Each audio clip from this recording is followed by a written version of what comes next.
Mohon perhatian, pintu teater satu susah dibuka. Bagi para penonton yang telah memiliki tiket, silakan masuk melalui jendela. Terima kasih.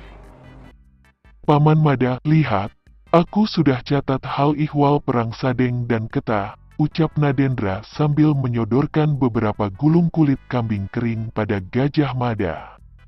Gajah Mada manggut-manggut menerima gulungan-gulungan kulit kambing kering itu.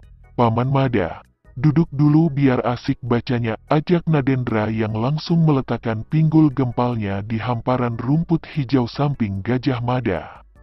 Mau tak mau sang Mahapatih Gajah Mada mengikuti tarikan tangan kanan gempal Nadendra, kaki kirinya di atas rumput sedangkan kaki kanannya ditekuk selutut. Hadeh, kalau bukan putra Dharma Adi Aksa Muni, sudah ku gampar baca ini, kurang ajar, pikir Gajah Mada. Tak lama, Gajah Mada sudah larut membaca isi tulisan dari gulungan-gulungan kulit kambing kering itu. Bagaimana tanggapan Paman Mada? Tanya Nadendra penasaran setelah melihat Gajah Mada meletakkan gulungan terakhir di sampingnya.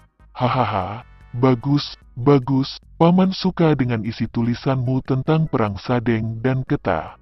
Namun alangkah baiknya ada beberapa nama-nama dalam tulisanmu itu dihilangkan dan juga ada beberapa masukan dari Paman sendiri.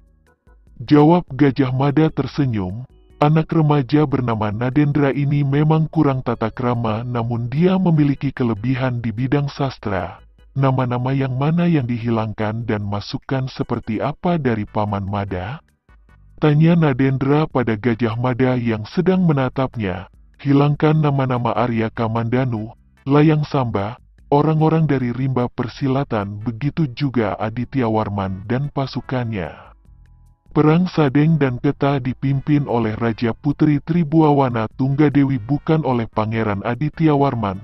Tulisanmu harus melukiskan kebesaran dan keberanian Raja Putri Tribuawana Tunggadewi dan para pasukan Majapahitnya.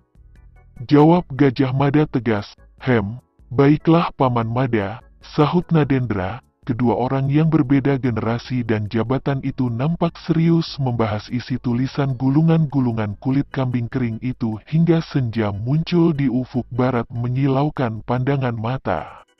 Siapakah Nadendra itu sehingga sang Mahapatih Gajah Mada begitu memperhatikannya dan menghargai setiap tulisan yang ditulisnya di atas kulit kambing kering? Seiring lembayung jingga di langit senja mulai memudar menandakan sang penguasa malam kan kembali bertahta menemani makhluk-makhluk di muka bumi, sang Mahapatih Gajah Mada dan Nadendra mengakhiri pembahasan catatan perang Sadeng dan Ketah. Gajah Mada mengakuin kecerdasan dan kepiawaian seorang Nadendra putra Dharma Adi Aksa Muni yang dikabarkan merupakan seorang anak yang memiliki kepintaran, kecerdasan dan kecerdikan di atas rata-rata normal. Nadendra, kau jalan kakilah, ucap Gajah Mada senyum-senyum. Aduh Paman Mada, aku perlu hemat tenaga lagian aku belum makan, balas Nadendra sambil mengumpulkan gulungan-gulungan kulit kambing kering yang berserakan di samping mereka berdua. Hadeh, bocah ini beban juga, pikir Gajah Mada. Kuda Paman Mada besar, tinggi dan kuat ya, ucap Nadendra membelai surai kuda perang Gajah Mada setelah memasukkan gulungan terakhir kulit kambing kering di dalam keranjang anyaman bambu yang terikat di punggungnya. Ini kuda perang namanya kuda Sang Hyang Api, kata Gajah Mada menerangkan. Mari Paman Mada, aku perlu bersih-bersih di pancuran dan perutku keroncongan. Sahut Nadendra santuy.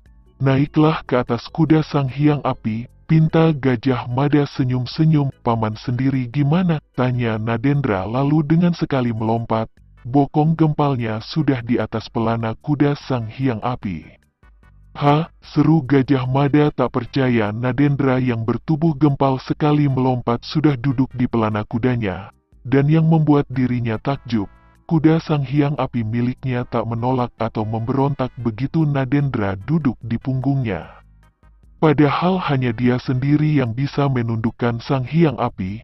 Kenapa Paman Mada memandang diriku seperti begitu?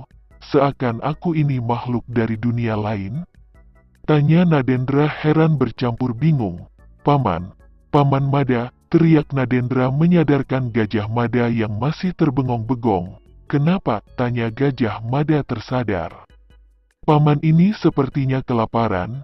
Cepat, kita berdua mesti mengisi kampung tengah ini dengan sesuatu yang lezat, nikmat dan mengenyangkan, jawab Nadendra mengelus-elus perutnya yang besar dan buncit itu. Nadendra, kamu mau isi kampung tengah di mana? Tanya Gajah Mada penasaran lalu memegang tali kekang kudanya mengiringi Nadendra yang menunggangi sang hyang api.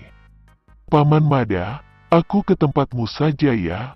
Ayahku sekarang pasti sedang sibuk di bangunan baru kelenteng Jong Biru itu, jawab Nadendra seenaknya menunjuk ke sebuah bangunan berbentuk kuil besar di timur pelabuhan Jong Biru. Akhirnya mereka berdua menikmati makan malam di kediaman Gajah Mada. Bangunan besar itu terletak di bagian barat rumah tinggal Syah Bandar Pelabuhan Jong Biru. Bangunan besar untuk Mahapatih Gajah Mada bila datang berkunjung di Pelabuhan Jong Biru. Bangunan itu dijaga puluhan prajurit Majapahit. Ada yang berkeliling di seputaran bangunan dan ada yang berdiri diam di beberapa bagian tertentu luar bangunan maupun di dalam bangunan itu. Paman Mada, aku bersih-bersih dulu ya, ucap Nadendra setelah mereka selesai makan malam. Iya, jangan lupa taruh gulungan-gulungan kulit kambing kering dan buntalanmu di bilik samping bilik paman. Balas Gajah Mada.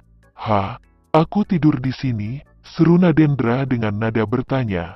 Iya, ayahmu pasti sibuk di kelenteng Jong Biru, ada pemujaan di sana. Kamu tidur di sini saja. Nanti paman utus prajurit ke kelenteng Jong Biru mengabarkan ayahmu bahwa kamu di sini bersama paman, balas Gajah Mada tersenyum. Asik, oh ya, sekalian minta tolong prajurit paman ambilkan semua gulungan kulit kambing keringku di kelenteng Jong Biru. Di antara semua gulungan itu ada beberapa gulungan yang mau aku tunjukkan pada paman. Sahut Nadendra senang. Iya, sana kamu bersih-bersih, paman juga mau bersih-bersih, nanti sehabis bersih-bersih, temuin paman di bilik kerja paman. Biliknya di depan, kalau tak ketemu, tanya prajurit yang jaga pintu depan di mana bilik kerja paman, balas Gajah Mada. Semakanan nasi kemudian, bocah yang bernama Nadendra itu ditemuin seorang prajurit yang kemudian menyerahkan padanya puluhan gulungan kulit kambing kering di biliknya. Nah, gulungan ini yang kucari, gumam Nadendra setelah memilah-milah puluhan gulungan itu. Diambilnya 3 gulungan kulit kambing kering lalu dibawa ke bilik kerja Gajah Mada. Sebelumnya, Nadendra mencari-cari bilik kerja Gajah Mada. Tak susah mencari bilik kerja itu karena hanya ada satu bilik di ruangan depan yang sangat luas itu. Bilik itu terletak di sudut kiri. Ada 2 prajurit penjaga masing-masing di samping kanan dan kiri lorong pintu bilik kerja Sang Mahapati Gajah Mada. Sesampainya Nadendra, di dalam bilik kerja itu sudah ada Gajah Mada yang duduk selojoran. Paman Mada, sapa Nadendra ceria menenteng 3 gulungan kulit kambing kering. Masuk, apa yang kamu bawa itu? Tanya Gajah Mada melihat 3 gulungan yang ditenteng Nadendra. Ini gulungan yang aku tulis tentang Paman Mada, jawab Nadendra memberikan 3 gulungan kulit kambing kering itu pada Gajah Mada.